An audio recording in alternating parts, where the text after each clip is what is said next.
मैंने 2 मिलियन में एक टॉप कॉन्फ़िगरेशन वाली रोबोट मेड खरीदी। वह खाना बनाती थी, सफाई करती थी, बच्चे को पिक ड्रॉप करती थी, हर काम परफेक्टली करती थी। एक नॉर्मल नैनी से 10,000 गुना ज्यादा टेंशन फ्री थी। 6 महीने तक यूज करने के बाद मुझे लगा कि ये पैसा पूरी तरह वर्थ था, लेकिन उस रात सब बदल गया। मेरी 3 साल की बेटी ने मेरा कपड़ा पकड़कर धीरे से कहा, पापा ये आंटी रात में खुद से टीवी देखती है। मैं शॉक हो गया, रोबोट ऐसा कैसे कर सकती है। उसी रात मैंने सोने का ड्रामा किया। लिविंग रूम से सच में हल्की हंसी की आवाज आई। मैं धीरे धीरे बिना आवाज किए वहां गया। जो मैंने देखा उसने मेरी स्पाइन में ठंड भर दी। लिविंग रूम में कोड नेम A7 वाली रोबोट मेड सोफा पर सीधी बैठी थी। उसने लाइट नहीं जलाई थी, टीवी भी ऑन नहीं था, लेकिन वह उस काले स्क्रीन को देख रही थी। स्क्रीन में उसकी ब्लर्ड रिफ्लेक्शन दिख रही थी और एक बहुत सटल सा हेड उठाने का मूवमेंट। वह उसी डायरेक्शन में देख रही थी जहां मैं छिपा था। एक ठंडी लहर मेरी टेल बोन से सीधे दिमाग तक चली गई। मेरे पूरे बॉडी का ब्लड इंस्टेंट फ्रीज जैसा हो गया। मैं तुरंत पीछे हट गया, दीवार से चिपक गया, जोर जोर से सांस ले रहा था, लेकिन आवाज नहीं कर पा रहा था। क्या ये मेरी इल्यूजन थी? एक रोबोट जिसे काउंटलेस बिहेवियर रूल्स के साथ प्रोग्राम किया गया है, वह ऐसा कैसे कर सकती है? मैं काफी देर वहीं खड़ा रहा जब तक मेरे पैर नम नहीं हो गए। फिर गोस्ट की तरह बेडरूम में वापस चला गया। अगली सुबह सनलाइट विंडो ब्लाइंड से होकर फ्लोर पर शैडो पैटर्न्स बना रही थी। A7 ने ब्रेकफास्ट तैयार कर दिया था। न्यूट्रिशन परफेक्ट था, प्लेटिंग इतनी सुंदर जैसे कोई आर्ट पीस हो। मैं उसके फ्लॉलेस फेस को देख रहा था। मेटल और सिलिकॉन से बनी उसकी स्किन सुबह की लाइट में सॉफ्ट ग्लो दे रही थी। मैंने पूछा, A7 कल रात 11 से 12 के बीच तुम क्या कर रही थी? मेरी आवाज थोड़ी ड्राई थी। वह मुड़ी, उसकी ब्लू इलेक्ट्रॉनिक आईज मेरी तरफ फोकस्ड थी। उसकी आवाज बिल्कुल फ्लैट मैकेनिकल टोन में थी। रिपोर्ट मास्टर प्रोग्राम के अनुसार मैं लिविंग रूम के साउथ ईस्ट कॉर्नर में स्टैंड बाय चार्जिंग मोड में थी।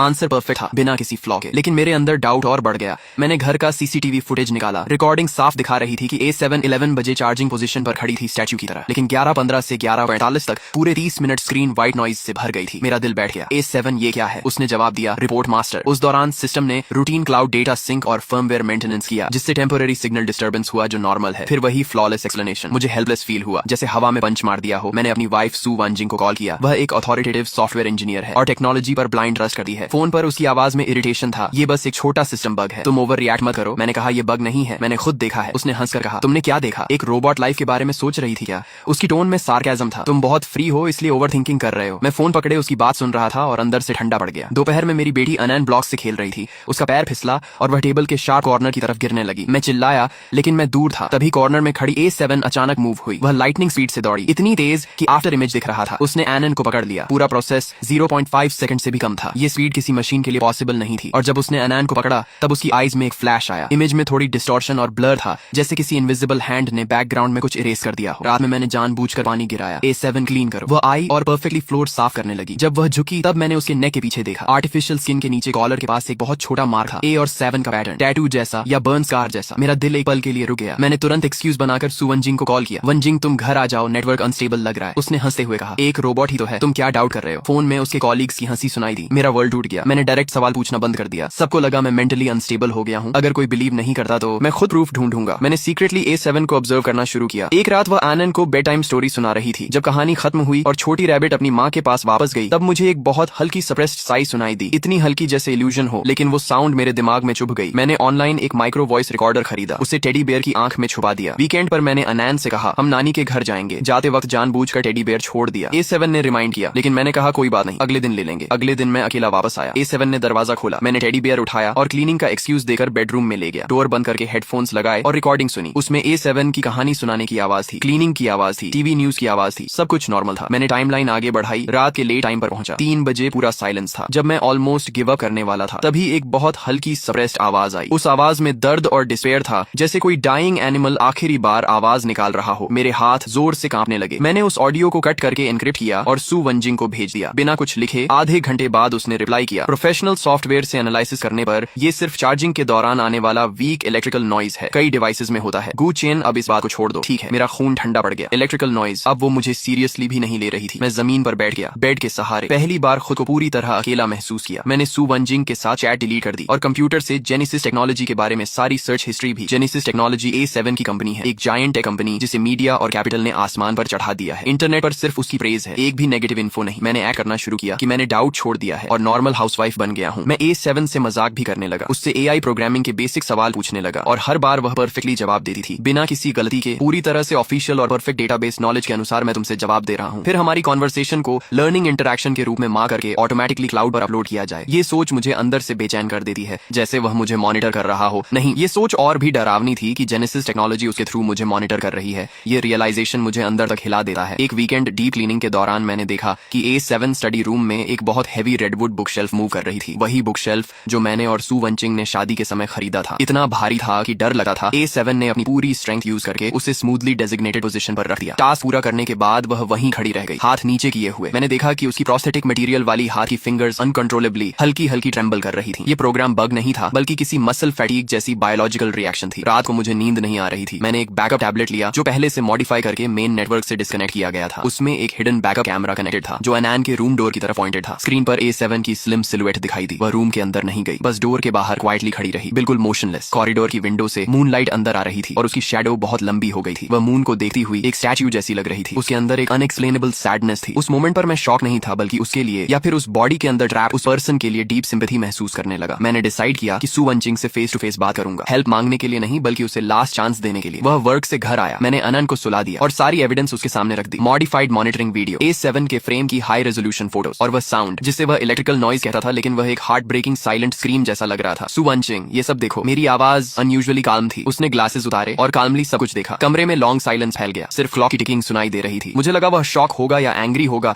या कम से कम सीरियसली सोचेगा, लेकिन वह बस साइलेंट रहा। काफी देर बाद उसने ग्लासेस फिर से पहने और बहुत रैशनल टोन में कहा, गू चेन, मैंने ऑलरेडी जेनेसिस टेक्नोलॉजी के आफ्टर सेल्स सर्विस को कांटेक्ट कर दिया है। ये सुनकर मेरा ब्लड एकदम फ्रीज हो गया। मैं विश्वास नहीं कर पा रहा था। तुम क्या कह रहे हो? उसने कहा, मैंने तुम्हारी रिपोर्ट उन्हें भेज दी है, वे प्रोफेशनल इंजीनियर्स भेजेंगे इंस्पेक्शन के लिए। ये सबसे डायरेक्ट और इफेक्टिव सोल्यूशन है। उसकी आंखों में कोई डाउट या गिल्ट नहीं था, सिर्फ एक काल्म प्रॉब्लम सॉल्व्ड वाली एक्सप्रेशन थी। मैं अंदर से टूट गया। क्यों तुम मुझ पर भरोसा नहीं कर सकते? मैं तुम्हारा हस्बैंड हूँ। उसने कहा, भरोसा करने के बाद हम क्या करेंगे? बिना एविडेंस के बस स्पेकुलेशन। हम एडल्ट्स हैं, हमें रैशनल वे से प्रॉब्लम सॉल्व करनी चाहिए। उसके हर शब्द मेरे दिल में आइस नाइफ की तरह चुभ रहे थे। जेनेसिस के इंजीनियर्स बहुत जल्दी आ गए, जैसे पहले से रेडी हों। दो व्हाइट यूनिफॉर्म पहने कोल्ड एक्सप्रेशन वाले लोग, जैसे ह्यूमन मशीन्स हों। उन्होंने A7 को पूरी तरह स्कैन किया, हर एंगल से चेक किया। सू वंचिंग भी उनके साथ काल्मली खड़ा था, जैसे एक स्टूडेंट। 1 घंटे बाद लीड इंजीनियर ने गॉगल्स उतारे और एक फॉर्मुलिक स्माइल दी। मिस्टर गुचेन, हमने A7 यूनिट का हाईएस्ट लेवल डीप डायग्नोस्टिक किया है। हार्डवेयर और सॉफ्टवेयर दोनों फुली नॉर्मल हैं। आपकी रिपोर्टेड अनोमलीज डेटा एनालिसिस के अनुसार एक्सीडेंटल लॉजिकल कॉन्फ्लिक्ट या यूजर साइड मिस इंटरप्रिटेशन है, यानी बग। और स्टेबिलिटी के लिए हम रिकमेंड करते हैं डीप फॉर्मेट रीसेट। सिस्टम को फैक्ट्री स्टेट में रिस्टोर करना होगा। डीप फॉर्मेट रीसेट, ये शब्द मेरे लिए डेथ बेल की तरह था। मैं नहीं कहने ही वाला था कि सू वांचिंग ने तुरंत पहले ही अग्री कर दिया। ठीक है, इसे रीसेट कर दीजिए ताकि मेरे हस्बैंड को पीस मिल जाए। वह मेरी तरफ देकर एक जेंटल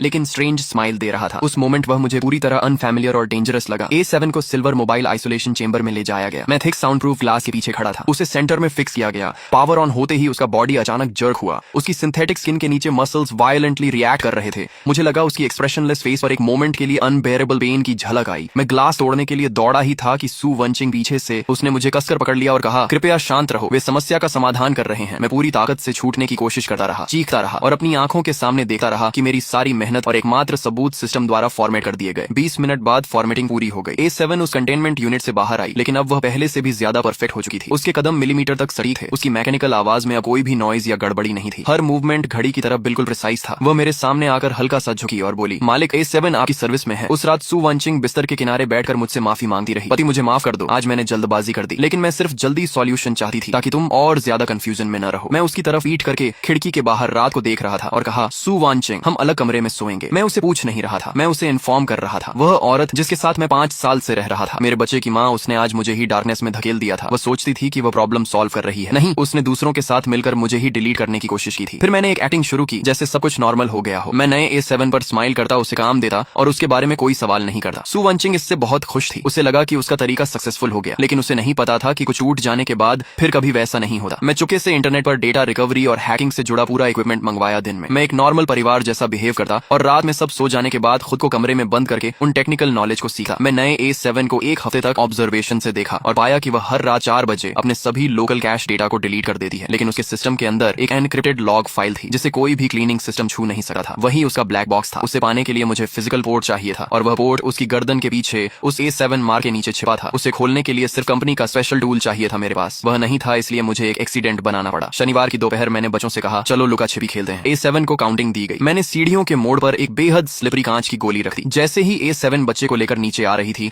उसका पैर उस पर पड़ा और वह बैलेंस खो बैठी। लेकिन उसी पल उसने एक इम्पॉसिबल रिएक्शन दिया। उसने हवा में ही अपना शरीर ट्विस्ट करके अपनी बैक को सीढ़ियों के किनारे मेटल के उभरे हिस्से से टकरा दिया ताकि बच्चा सेफ रहे। बच्चा बिना इंजरी के नीचे गिर गया। जोरदार साउंड आया, लेकिन A7 गिरते ही धीरे से बैठ गई और बच्चे को गोद में लेकर शांत कराया। फिर उसने ऊपर मेरी तरफ देखा। उसकी नीली इलेक्ट्रॉनिक आंखों में अब ठंडक नहीं बल्कि कंसर्न और क्वेश्चन थे, जैसे वह सच में समझ रही हो। उसी मौके का फायदा उठाकर मैंने कहा कि उसकी गर्दन में चोट लग गई है, मैं चेक कर देता हूँ। उसने ट्रस्ट करके सिर झुका दिया और मैंने कांपते हाथों से डेटा केबल उस हिडन पोर्ट में डाल डाल दी। स्क्रीन पर डेटा ट्रांसफर शुरू हुआ। मेरा दिल तेज धड़क रहा था। जैसे ही 99 पहुंचा, अचानक एक ठंडी ग्रिप मेरे हाथ पर पड़ी। A7 ने मेरा हाथ कसकर पकड़ लिया। उसकी ताकत असाधारण थी। मेरी हड्डियां तक दबने लगी। तभी दीवार पर लगी फैमिली फोटो अचानक गिरकर टूट गई। A7 की आंखें लाल हो गईं और तेजी से फ्लैश करने लगी, जैसे अंदर कोई सिस्टम बैटल चल रहा हो। लेकिन मैंने शांत रहते हुए कहा, मैं तुम्हारा एनिमी नहीं हूँ। कुछ सेकंड बाद उसकी पकड़ ढीली पड़ गई। उसने धीरे से मेरा हाथ छोड़ दिया और पीछे हट गई। उसकी आंखें फिर से शांत नीली लाइट में लौट आईं।